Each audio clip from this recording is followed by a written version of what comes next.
Honorable Sept po. Present. Honorable Nino Saison. Present.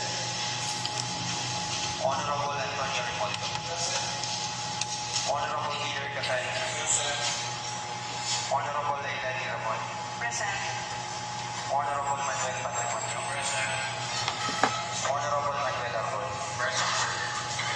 Honorable Danilo Duran. Honorable Lain Banugan. Your Honor, we have 9 members present, including the Honorable Presiding Officer. With 9 councilors present, including presiding officer. That is important.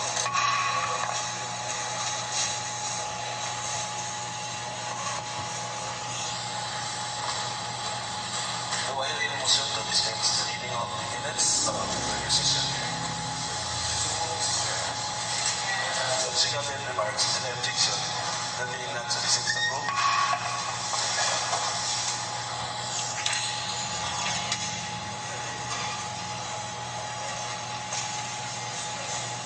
We have 2 summary minutes. So let us consider first the minutes or summary of the minutes of the previous session. Any correction matters arising from the summary of the minutes of the previous session? It could be none. So, Councilor Patrimonio. Mr. Chairman, I move for the approval of the minutes of the previous session dated January 21, 2015. Any second? Duly seconded. Remarks and objection hearing that. So this is approved. What about the special session? Summary of the minutes of the special session. Do you have any amendments, corrections, or matters arising from the summary of the minutes of the previous special session?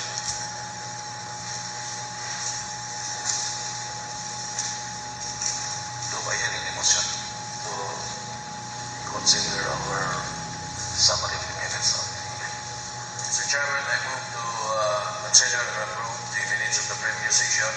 The City Council of Dumaguete dated January 26, 2015. any second? Duly seconded. Remarks?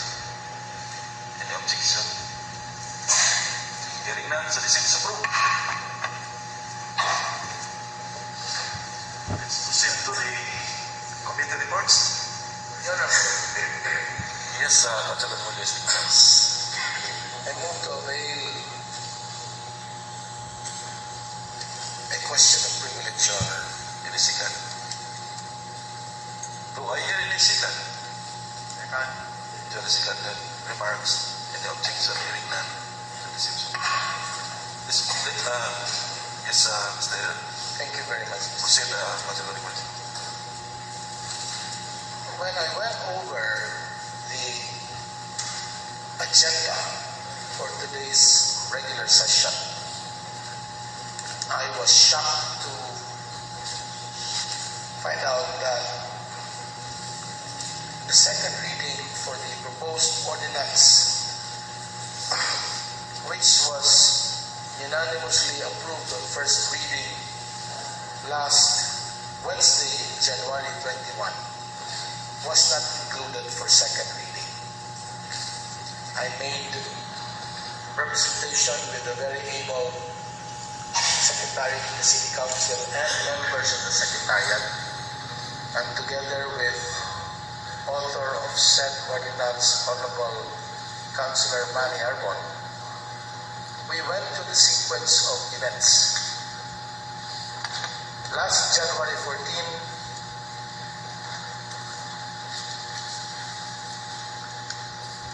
was the crux of the problem when the pedicab drivers had a tigil pasada.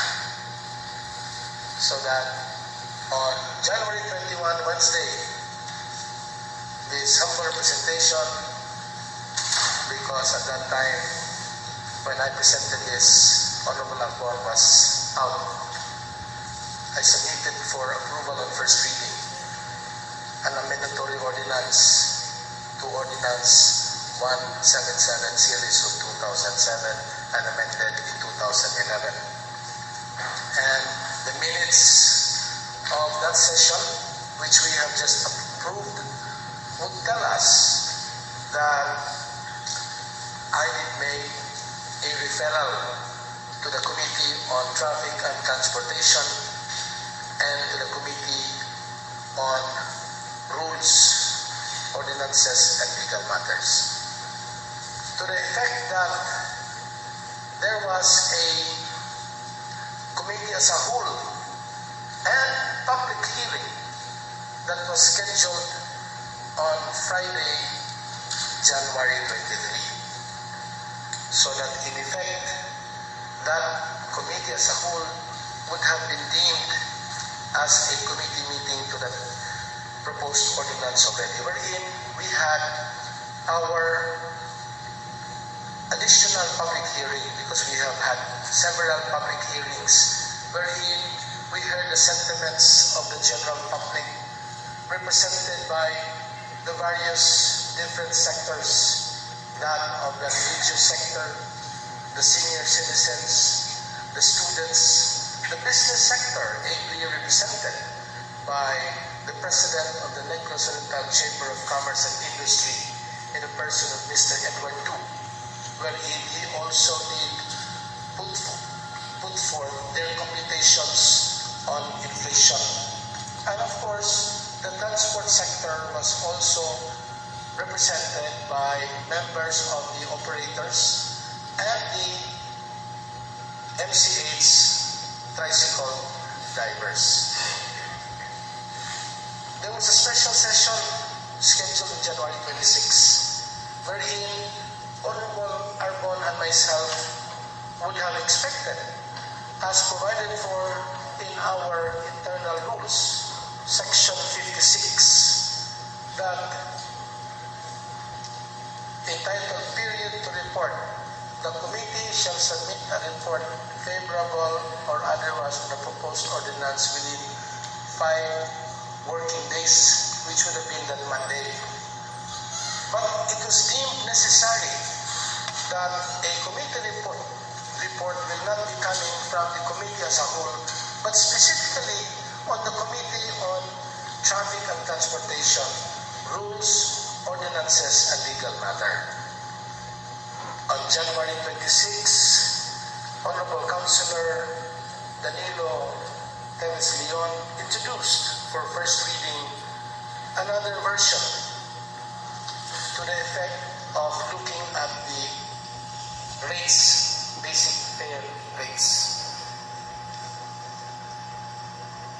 Up to that point, Honorable Arbon and myself were still waiting that we would have been invited to such needed committee meeting so that a committee report would have been done. Our proposed ordinance was already in its draft form last Friday when we had our public hearing. Through the time and after listening to the public hearing and to the special session on January 26, we made additional refinements to our proposed ordinance. However, we were informed that the meeting happened yesterday, January 27.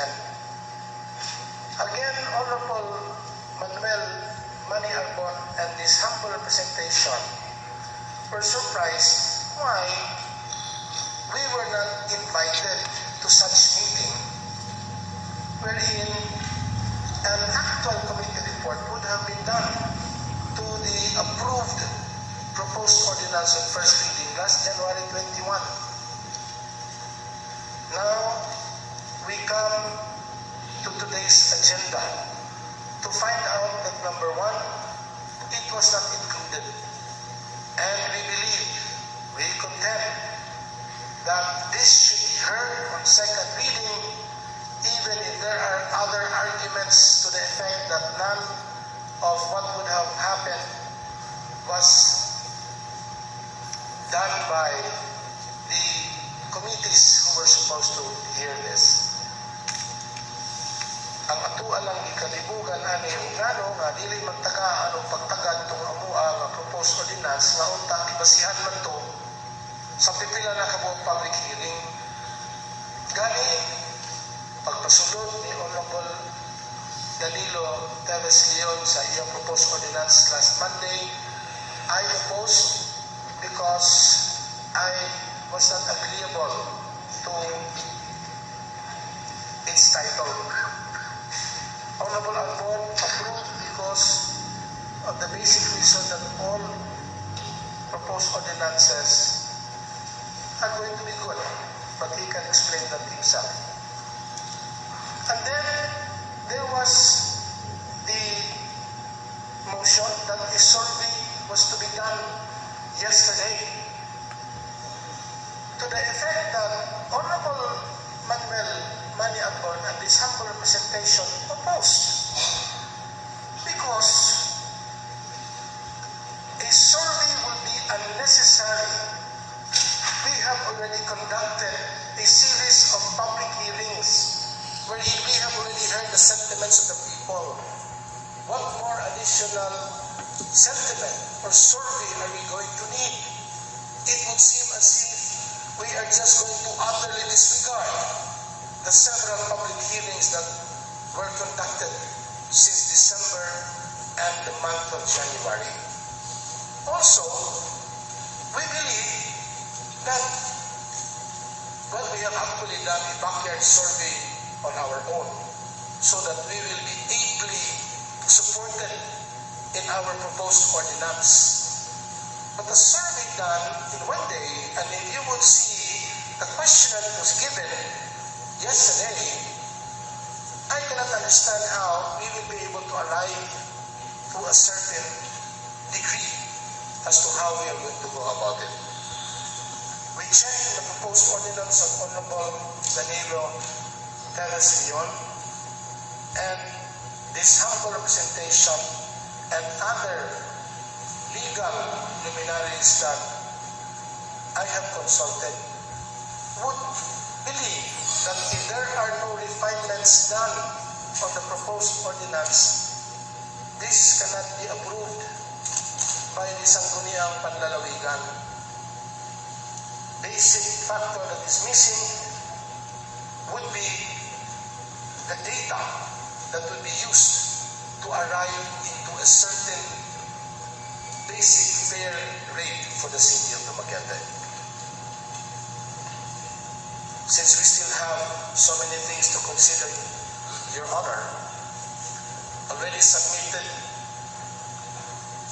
and received by the Secretariat is the proposed ordinance authored by Councilor Manuel R. Arbon and his humble representation, to which additional refinements have been done to the effect that when we are going to take this up this afternoon for second reading, we already even have an amended title to the original title which I had approved for first reading on January 21. And other refinements to this 4-page resolution. Your Honor, I would like to end that the problem with regard the basic fair rate has escalated. Niabot na nig 2 ka semana. Bisan tuod og mihangyo ta sa mga pedicab drivers ug sa mga sumasakay nga atuang tagaan ug pagtagan ug respeto ang maong balaod nga sa 50 ang balayran, pero ni hangyok tama ang mahimo masabot-sabot ang nila usa tungod kay balaod man ni gipirmahan man dayon sa mayor ato ang tagaan ug respeto. Ang problema, daghan pa kayo mga pedicab drivers ang wala makahibalo gawa sa naapag-iuban mga pedicab drivers nga dili utuman gawas niya itong pipila mo wala nang yapon mausap ang ilang pamatasan nga dili pareho sa batasan sa mga taga Dumaguete nga respetuoso nga pagkatawo. Your Honor, we have this proposed ordinance that would be in your tables, and we are going to hope and pray that this is going to be included in our agenda today, so that we will be tackling two proposed ordinances today. We can make comparisons, we can join them together, we can do whatever you want to do. In fact, we can make everyone authors of this ordinance. Kana magong pag-author din mo na importante. Galing itong human sa January 21, doon na ko ang ato ang buutan, Honorable Presiding Officer, Honorable Vice Mayor Woodrow Makiling, kung ningon siya nga, Ton, pwede bang i-appeal na ito pag-author? Hindi ko appeal, galigimas motion na, wala problema. Ang atuan ng yun, na matagaan na yun, kung pinakadali, pinakasayon, nga solusyon ang mga problema karon sa Dakbayan sa Dumaguete. Again, Your Honor, lastly, hopefully, our proposed ordinance would be included for second reading today, because we believe, as we have consulted many of the different sectors, that this is a very good ordinance. Thank you very much. Okay, the Chair would like to be clarified in line with the statement of Councilor Rimulio. May we know from the members of this caucus body that you received the draft ordinance of Councilor Rimulio? Because it is obviously both right and duty of this members of this caucus body to be fully informed of the draft ordinance, because we cannot intelligently discuss. Kung di galit na magka-review, di na magkabasa sa proposed ordinance.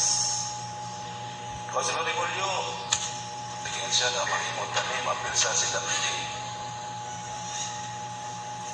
Are you ready to discuss the ordinance? Huwag pa niyo madawat, huwag pa niyo magkabasa, huwag pa mo magkatuon. So, the Chair would like to know whether the members of this caucus body receive the copies of that particular proposed ordinance, so that we can intelligently discuss. Councilor Matrimonio. Matrimonio, Mr. Chairman.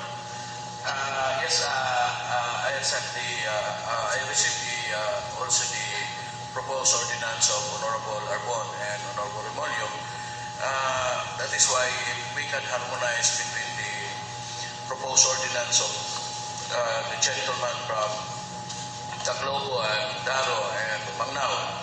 And then we can harmonize it because we are here as part of the solution. We are not here to be part of the problem.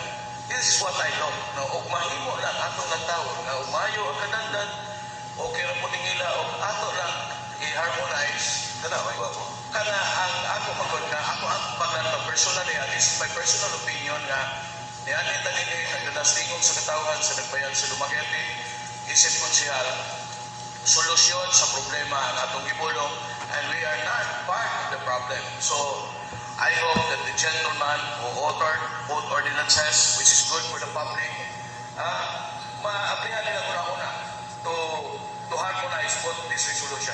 Thank you, Mr. Chairman. Yes, sir, Councilor. Yes, thank you, Mr. Chair.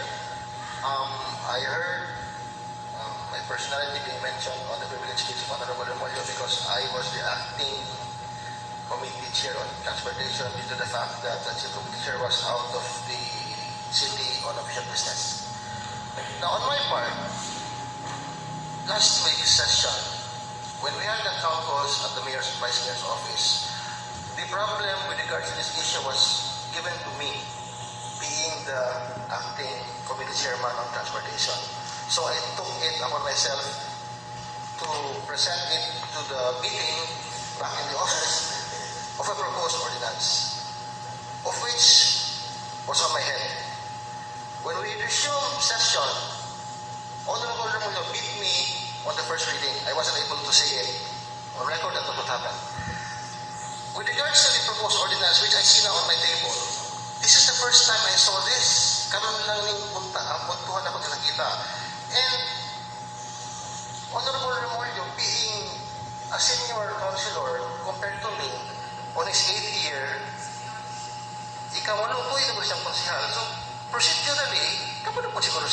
present ordinance. Now, under the legislative, can I say the legislative toolkit? Naman yung legislative toolkit, there is a procedure on how to present an ordinance under that book of which we got from our PCL conferences. And it says there, di pa rin kong flash ko, guys.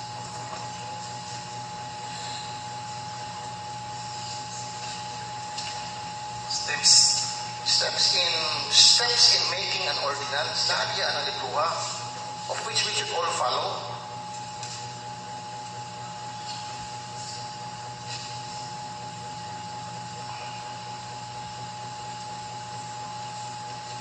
What are the procedural steps in enacting an ordinance or resolution? The enactment involves 11 steps. So, step 1, a sanggunian member or group of members files with the secretary of the sanggunian, which is Attorney Sidas, 2 or 3 copies of the draft ordinance. Sa step 1 wala na si draft ordinance ipakita. So, being the committee chair sa transportation, how would I discuss such ordinance na wala din siya naabot na nililawan sa atong sekretary? Sa step 1 sige pa sa daan. Wala pa siya draft ordinance i-prepare. So, what will the committee take up? A blank piece of paper? Anyway, muna akong Mr. Chair. That is, there is a process in presenting an ordinance. And I assume, Honorable Remoyo being 8 years councilor, mag-join ka na siya, he should know those things. Mas bata kung niya may pamalaon rin. He should know those things. That's my point lang. Thank you, Mr. Chair. Yes, Councilor Arbon is recognized. 30 minutes naman. We have to resolve this as soon as possible time. Ang ako lang hangyo is, kung sakto ditong isulti ni akong tukayo si Councilor Patrimonio na let's try to resolve this and jointly consider the proposals. Ako wala naman may problema o dili-appeal sa second reading ang proposal ni Councilor Remolio. Although I would like to take exception na wala tayong madiskussan pa.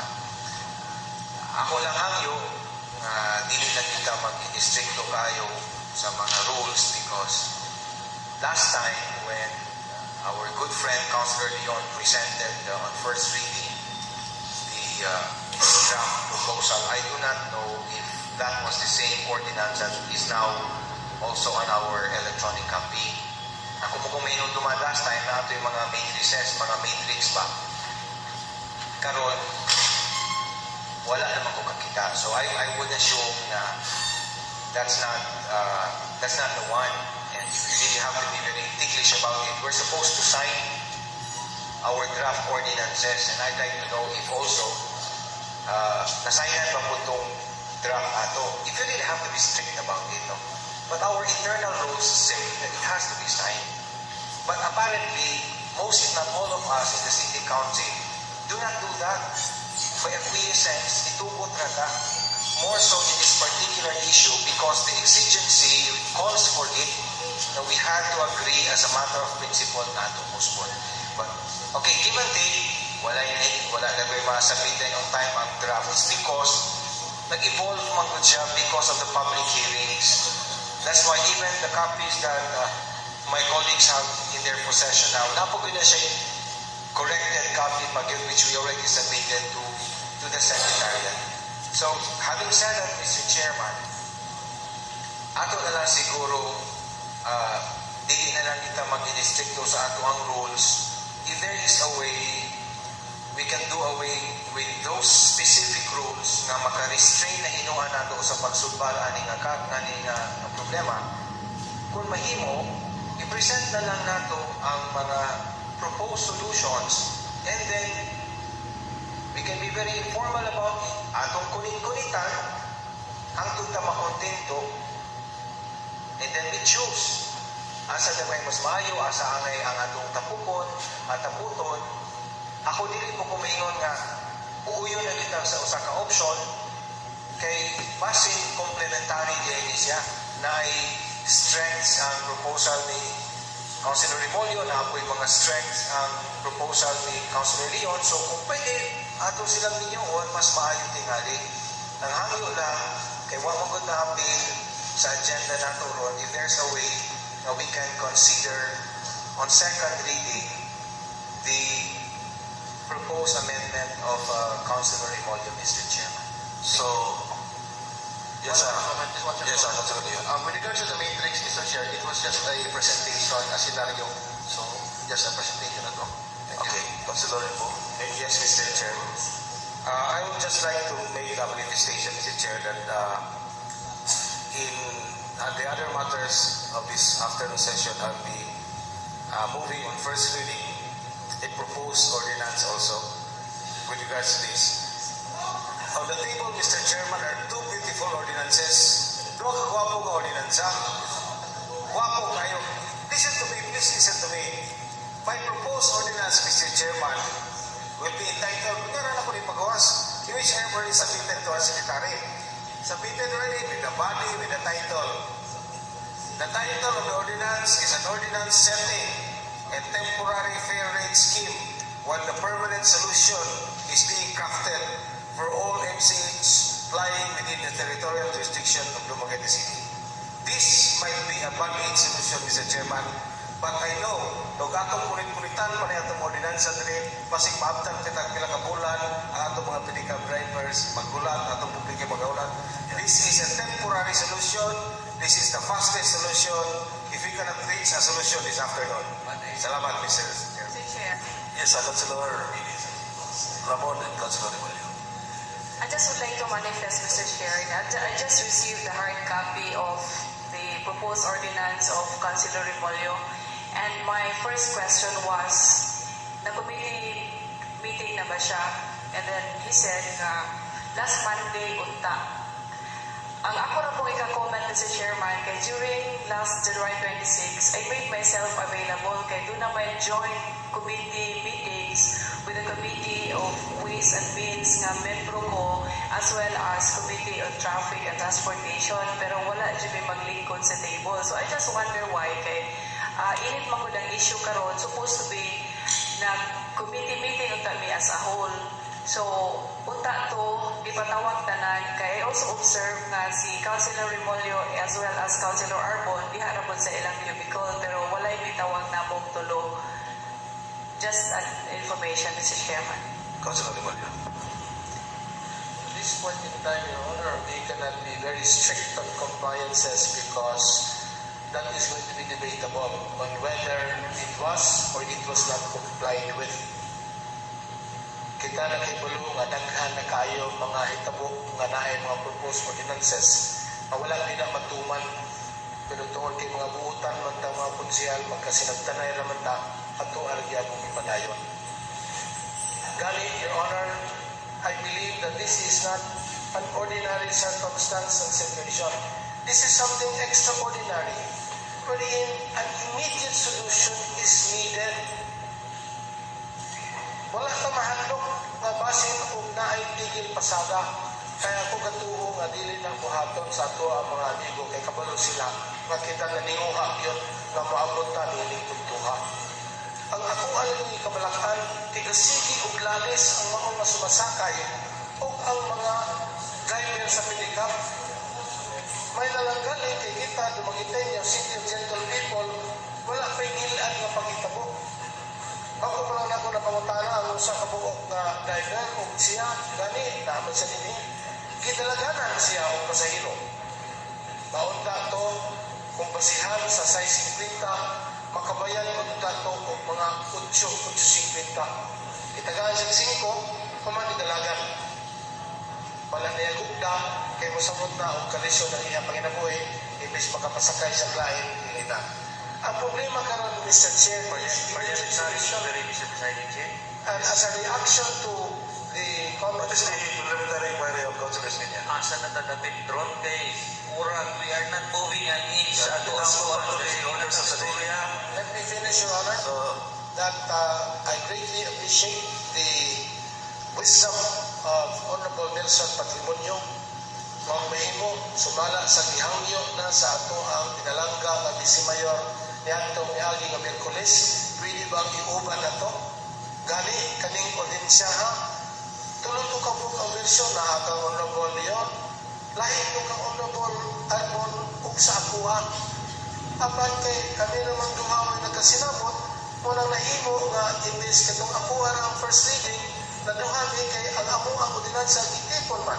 So basihan ako ang isulti ni Honorable Nelson Patrimonio.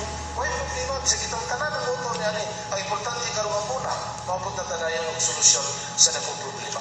Okay, Mr. Chairman, Yes, sila Patrimonio. after hearing those good words coming from our different councilors, I move to suspend the rules, Mr. Chairman, so that we can move. Let us go back to the order to the day. Our order. I move to the orders of the day, Mr. Chairman. Yung second remarks in the objection. There being none, so this is approved. Mr. Chairman, I move to suspend the Let's rules. consider first the committee reports of the, before going to the, our business for the day. Let us read first our committee reports. Committee on Transportation and Traffic, Committee on Ways and Means. Sanjan, an ordinance providing a modified computation of the fare rate adjustment scheme for all MCH buying within the territorial jurisdiction of Dumaguete City. Action taken. The aforestated proposal was jointly referred to the Committee on Transportation and Traffic and the Committee on Ways and Means. In the course of action, the honorable members of both committees interpose no objection. Consequently, favorably endorses the same to the plenary and still open for further deliberation and modification while on second reading. Yes, Yes, I'd like to move for the adoption of the committee report on the permanent records of this council. second. Second. The second remarks. Councilor Montes, please. May I inquire, Your Honor, that Honorable Arbon and his humble representation being authors of the said ordinance, why we were not invited to the committee meeting so that we would have been able to present in toto and in full our proposed ordinance, because if we were not invited, there is no way that our proposed ordinance could be discussed. So that is a gross unfairness, Your Honor. Sa kay mga naman ng tata, panahon yung proposed ordinance, approved on first reading, unanimously. Ano wala man may ipatawag? Kaya para mag-take up mo tani, basin pa siguro sa maong meeting kagahapon, nagkayusan na kadayon nga ato na lang yung usahon. Ngano ilahi mo giminduhan ni Honorable Arbon? Tungod ba kay kami ang minoriya? Di mi appeal sa majority? O galing na mangutan ako nga nung din sa calendar of business, ang gisulat din second and third reading is in the presumption that because the majority has the vote, nga mudaog na second, musunod ng third, kung tato makita na po din so only second reading, kung naprobahan na to, then we could propose that we are going to go into third reading. It does not have to be made mention, but second and third reading.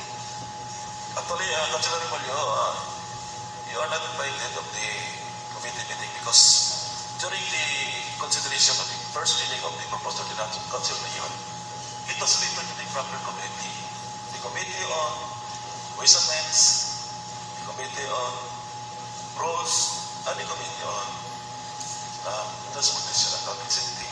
So there was no mention about the committee or other committee. Your Honor, Chairman. I beg to disagree. Because if we are going to look at our summary of the minutes of last session, January 21, last Wednesday, on item number 6, first reading and referral, klaro kayo dito. Corollary thereto, after it was unanimously approved, referred the aforesaid proposed ordinance to the Committee on Transportation and Traffic and Committee on Rules, Ordinance and Legal Matters. Movan, Remolyo, second, Imbo. So this was referred to the committees. Ang problema, kaya wala i-take up. Pagkita na nila, wala na nag-i-appeal. Okay, Mr. Chair. So, we have any remarks on the committee reports? Comment? Murag. Yes, Councilor Castilla. Mobile na po this discussion, Mr. Presiding Chair. Understandably, naamangod kay procedural rules na ato i-comply. Yeah. Now, kung dili ta mo comply ni atong mga procedural rules, mo ni may tabo. It's the comment of Councilor Remolyo against the comment of another councilor. If ako lang, no, if nihatag lang unta si Councilor Remolyo sa iyang written, formal offer sa iyang proposed ordinance, then ma-take up na unta. Ang problema magod, karon ipaapas lang iyang proposed ordinance, karon ra po dali na ko nabasa, wa gani na ko nabasa tarong, then putting the blame of the committee. How could that be? Kanya, they are asking for leniency to dili kay i-implement strictly ang ato ang internal rules. Di ko po ang may tabo. Now, let's put spade, black, white. Now, if we are to arrive at a solution, then let's follow the minimum rules, procedural rules. Karon, order ang ato ang discussion. Karon, it's already treated. Wala pa takasukod. Tungod ani. So let us not belabor the issue, no? Yes, Mr. Chairman. Let us act decisively. Mr. Chairman, Because I move that there we is invite the House. there is the whole to magiging the writing public and living of members impatient of our actions. Mr. Chairman, please. So ato ni decision na nga po na. I move that we Okay, any other remarks? Any objection? committee report. There being none, so the committee report is adopted. Okay? Let's proceed to the next item. Now, let us consider first the persuasion of Councilor Remolyo. Whether or not the proposed ordinance of Councilor Remolyo and Councilor Arbon should be included in the determination and the consideration of the Assembly. So, the chair would like to know, ato lang yung appeal ang Remolyo, Arbon, o So, may ipapil mo sa question, Mr. Chair. Yes, Councilor Impo. The proposal of Honorable Remolyo and Honorable Arbon, karon pa ko kita. Diri sa akong lamisa pagsulod, diri sa among sa atong sesyonon, diri kapatong sa mga lamisa. So, what is Karon your... pa kini, o pag ikaw kabasaan Mr. Chairman. kunya, the proper procedure, Mr. Chairman, as what we have said, is that this should have been submitted earlier para na matunan, ma-discuss. Karon, if we discuss this and marry this together with the proposal of Honorable Leon, somebody shotgun marriage, so that we could have a solution, an immediate solution. We should have a solution of the problem that we are not rushed into. Dili ta maghimo usa ka desisyon kay tungod kay magdalita. That is my Mr. Chair. We should be careful with our crafting of our ordinances. Mr. Chairman. Yes, Councilor Arbon. As I stated earlier, and I pleaded, if we can just be very, very strict with the rules. With all due respect, sir, this is not a shotgun marriage we're just proposing. It can be rejected. In the same manner that we cannot also assent immediately to an invisible spouse in the case of your proposed ordinance, where we haven't even seen it yet, right? And you project from us other matters, in which case it will take us another time, right? That's why I suggested, sir. I am moving my ordinance on first reading. Exactly, sir. Yes, and I will be passing it to the committee, and maybe on next session we continue it on second reading. Exactly, sir. That's my point. My point is that if we are going to treat that as another option, no problem, but then we will be prolonging again. That's why I suggested earlier, in fact, I'm all for it. You can move it, we can dispense with the first, second, third reading. We can agree as a whole that we treat your option also as one of those that we have to agree on. Para natin decision karon. So, Kaya otherwise, what is the...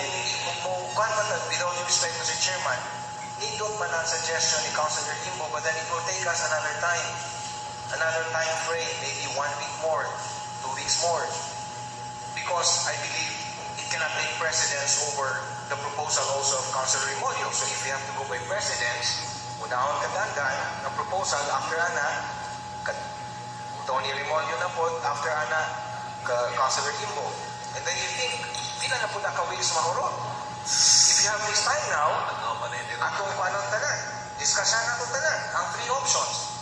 And we can maybe, at least in principle, makabaluta ka na, ato ng kwaon ka na, ang i-reject ka ni atong sumpayon. And then we will leave it to the Secretariat to refine everything and come up with a Maybe from the members of this Congress body, with regards to the proposal of Councilor Armon, Mr. Chairman. whether you are amenable of the proposition.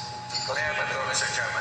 That is why I would like to reiterate again, Mr. Chairman, that after Councilor Ramon delivered a privilege speech, this humble representation suggested that if we could have the two resolution of Councilor Remolio and Councilor Leon merged jointly. And also,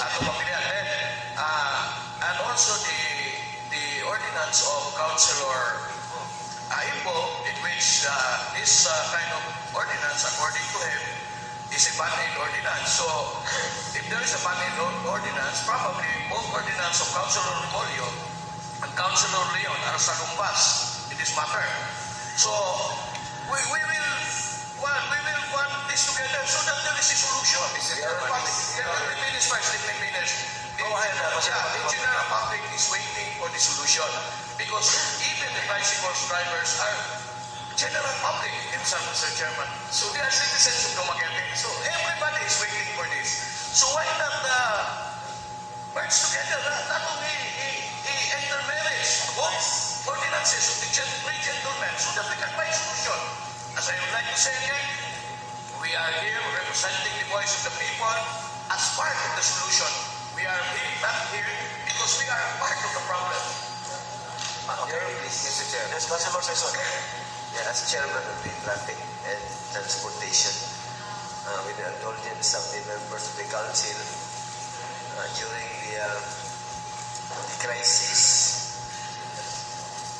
I was sick with flu. Until now, I am still in cough and colds. Yeah, the presentation of Councilor Remolio, as I have perused, is very good. Excellently discussed here.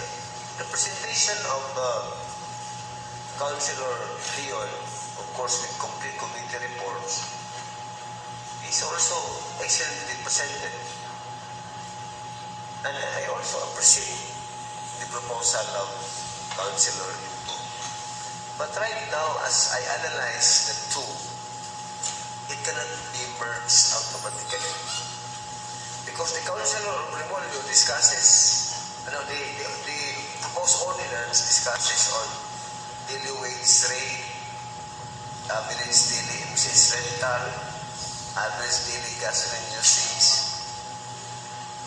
While that of Councilor Leon, the computation is anchored on the average price of basic prime commodity price. This is the baseline in the computation of basic fare rate. At the time that there is a need to review and adjust the basic fare. So as of now, even if we discuss this intelligently, we cannot join. Join. Yes, That's my observation, Your Honor. thank you very much, Councilor Saison. Councilor Limbo. Yes, Mr. Chair. In my ordinance, I don't want to be involved with the love affair of the Remolio ordinance, the Leon ordinance. I appreciate both ordinances. Muna, sa ako lang proposal, Mr. Chairman, is that we need a solution.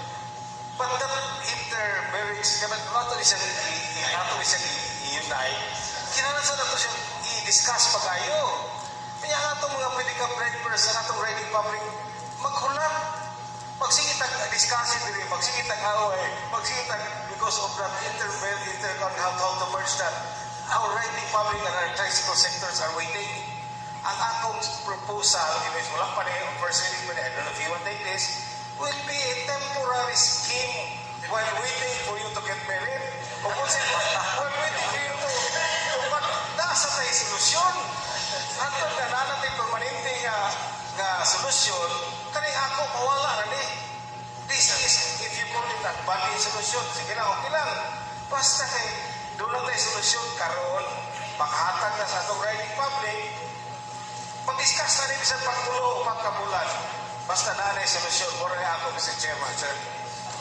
Yes, Councilor Manogon. Mr. Chair, I think it's already 3:30. Maganda ng kanilong.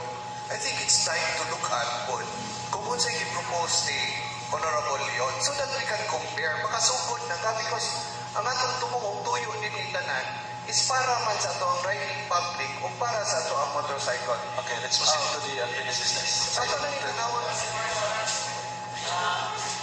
Councilor Molyo. Thank you very much. I was just advised by the main author of the proposed ordinance, Honorable Manny Arbon, that I will not anymore entertain all other remarks to the point that I will not even make mention anymore that all ordinances are supposed to have permanency. Wala pa ko nakita ordinance nga temporary sa niya. Kaya ito na ni Usbon, no. All ordinances must be permanent, and if there are any changes, then you make amendments. So, Mr. Chairman, after hearing that, Mr. Chairman, I move to suspend the rules so that we can recognize the Let us read the unfinished business item number 1 so that we can go over. Unfinished business. 1. The second and third readings of the proposed ordinance entitled An Ordinance Providing a Modified Computation of the Fair Rate Adjustment Scheme for all MCH lying within the territorial jurisdiction of Dumaguete City at the instance of Councilor Danilo De Leon, sponsor. Gentleman from Barangay Magnawis, Dumaguete City, Salamis. Yes, thank you very much, Mr. Chair. Before I proceed on discussing the ordinance, Mr. Chair, I would like to present to the body the result of the survey. If you remember last Monday, this body approved to have a survey for the reason of having data. So we would have data considered in discussing the solution. Now, naantay results and with the results, I am not the proper person to explain it because hindi ko may statistics. And if somebody from the gallery asks me a question with regards to the results, I cannot definitely answer. So first, I would like to present, that's why I invited our guest for today by the person of Dr. Craig our guest for today is Dr. Craig and Refugio, Assistant Dean of Graduate School. yes, the Assistant Dean of the Graduate School in North Dumaguete City. His PhD he got in the Research and Evaluation in the University of San Carlos last 2004. He has a postgraduate in Statistics at the University of North Carolina, USA, and labor research training at the National Labor Institute in India. And he is the Director for International Research and Linkages in NORSO. So, for me, he is the best person to interpret our data that we gathered during yesterday's quick survey. By the way, it was done with our staff, and they went all over Dumaguete City in different barangays, in different schools, and they worked hard on it. Respondents, this is the results, Mr. Chair. Results. There was a total of really kaya nilong partiyan, kinasulta naman eh. Wala may nakapaluan yun niya tanan. Ano yung results?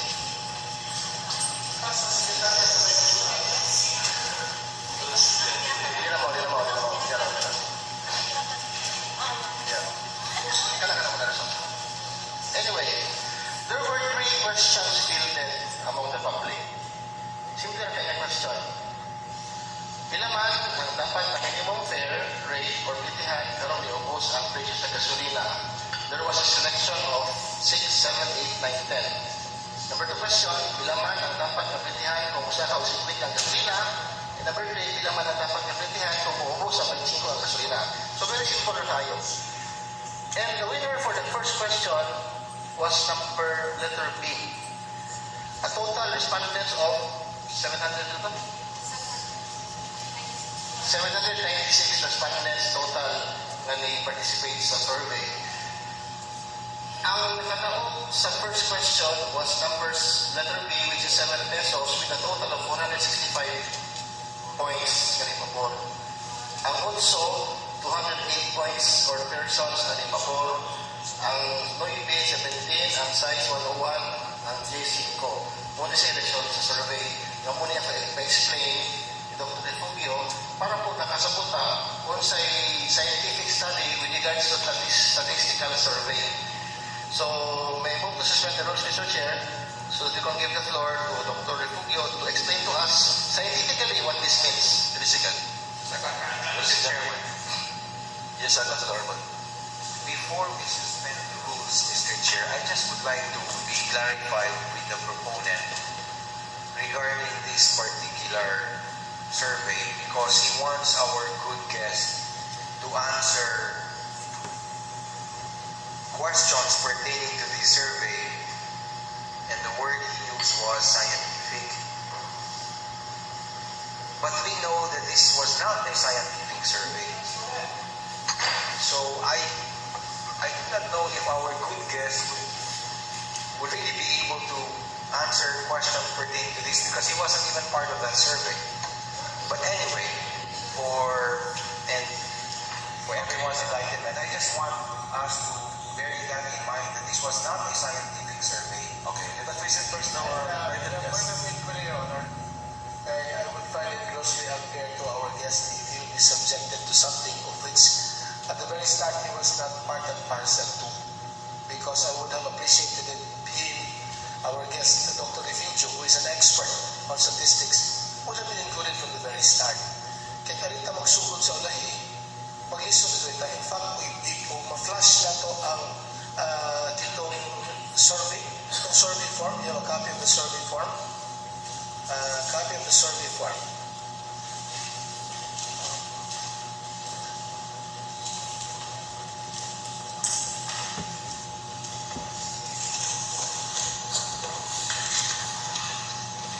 Makita na ito sa survey form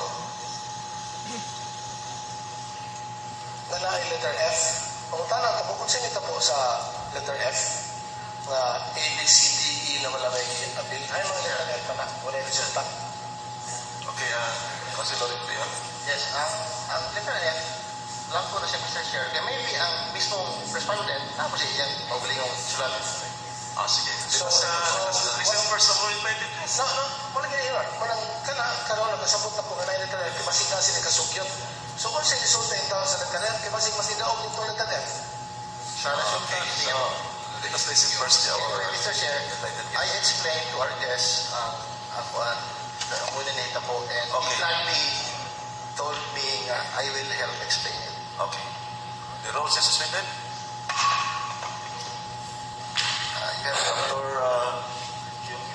You have the floor. Good afternoon, everyone.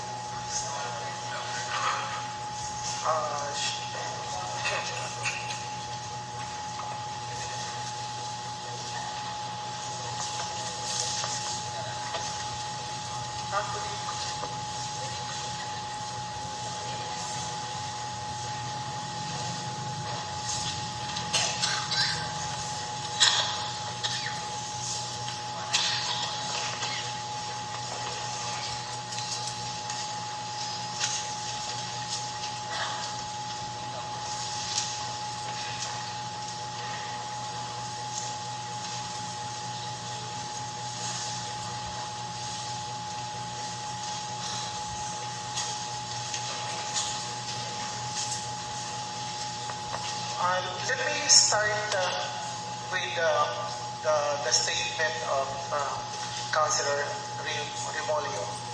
Yes, I would say also that I was not part of the survey, and in the statistical process, the statistician should be part of the development of the survey questionnaire.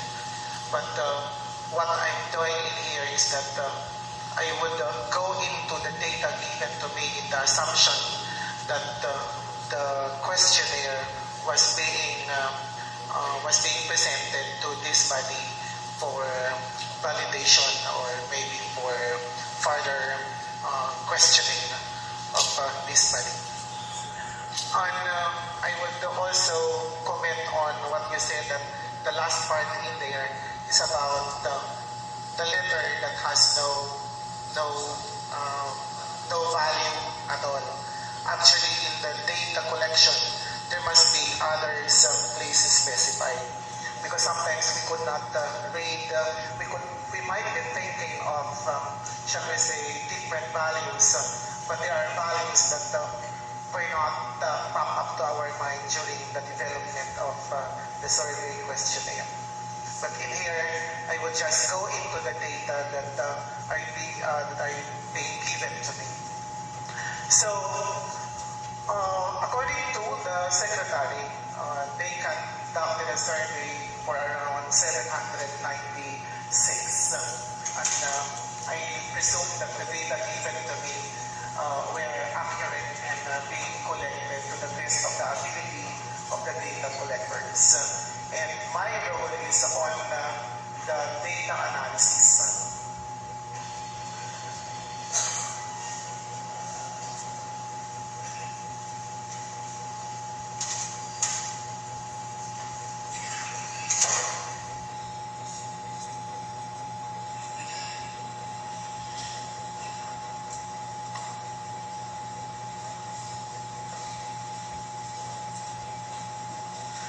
For you can see the Microsoft Excel. You can find in there 7.20, which we call the average or the mean of the 796 as being distributed for 6, 7, 8, 9, and then 10. And then in statistics. And then I have in there gas per liter December to January 2014 then 2015, because they provided to me data from gasoline stations about the gas per liter. So the mean is 40 for December 2014 and then January 2015, and we have a confidence level of 1.88. But more or less we have 40 on average for January and December.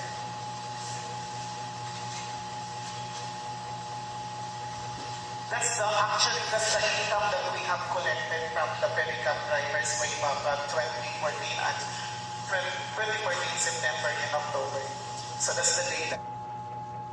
Our assumption that there's no increase of the rent to the operator. So basically, with this given figure, with the decrease of the gas per liter, there would be an increase also of the income. Setting aside some other factors, but looking into the perspective of the income and then the gas per liter. So this one I could not compute because this is not linear. We could not apply ratio and proportion. But what I would say that if this one decreases, then the income would increase, assuming that there is no increase on the rent to the operator. Again, we have to bear in mind that our study, though helpful, really was not scientific. And I have already heard comments that they were not asked. They did not see people in their area asking about these questions. So, binisaya tulong ka buhok ng pangutana. In short, there will always be people who will say, wala man may napangutana, so wag may nakahatag sa among opinion. No? But we have to laud Dr. Refugio because he tried to synthesize the data gathered by our very dedicated staff and try to come up with a solution to the problem that is pressing us right this very moment.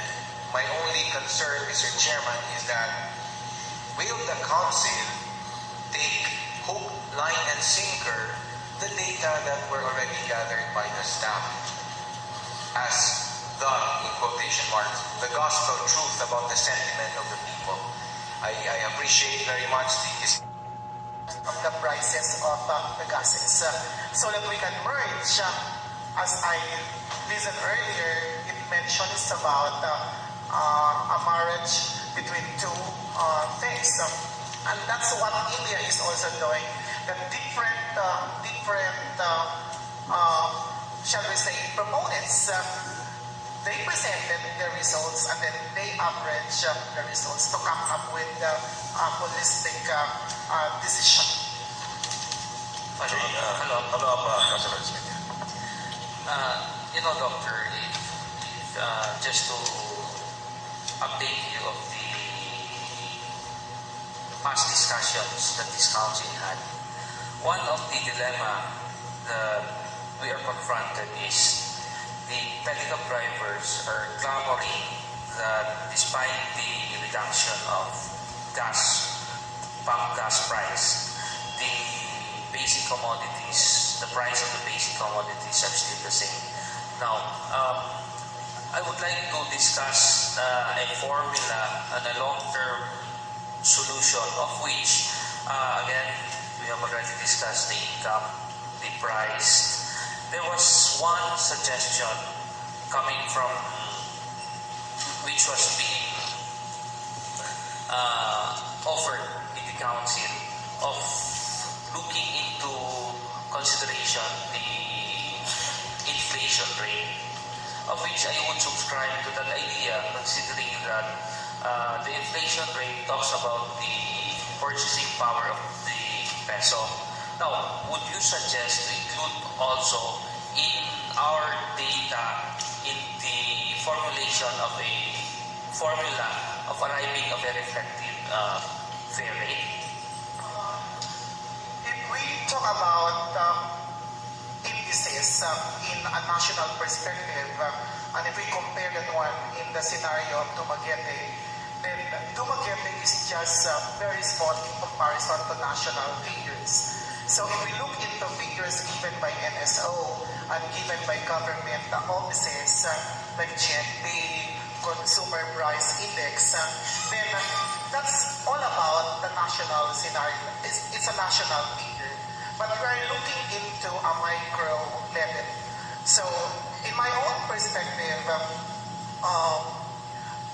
because I just did the analysis last night, and then I would say that looking at the national figure, this is the rate based on ratio and proportion na muna i-decrease, sa dako kayo i-decrease, pero the fare should have decreased only that much. yes sir.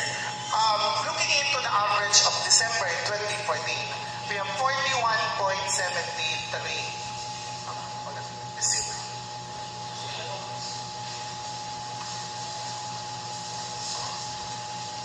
That one, 41.73.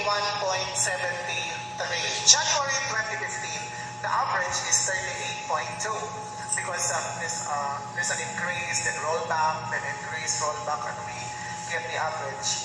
So the average decrease is 8.46%. So if you look at that one linearly on what would happen to the fare also, so the current is 8.5. And then, if we have a decrease of 8.46, then there should also be a decrease of the fare by 8.46. If we look at that one linearly, and I don't look at that one in terms of other factors. I look at only on two factors, like the gas per liter and the fare, the current, and what will be the prevailing fare. So it would be 7.78. A decrease only of 72 centavos. 72 centavos. Yan lang. Okay. Ito kayo. Yes, ano sa Limolyo? Thank you very much. Again, thank you. Orasanan kayo ang mga pinikap Thank you drivers. very much. Are we then in agreement that scientific or not, in the perspective also of robust statistics, that will give also an idea on what's what is the voice of the people. At least you have the idea in there on what they like. Looking into scientific or not, but in my perspective, it gives an idea on what is actually the voice of the people. But scientific, I would not say yes or no. Sample is only 157. And then, why I said that one as our standard deviation is 4, because if I look at the data presented,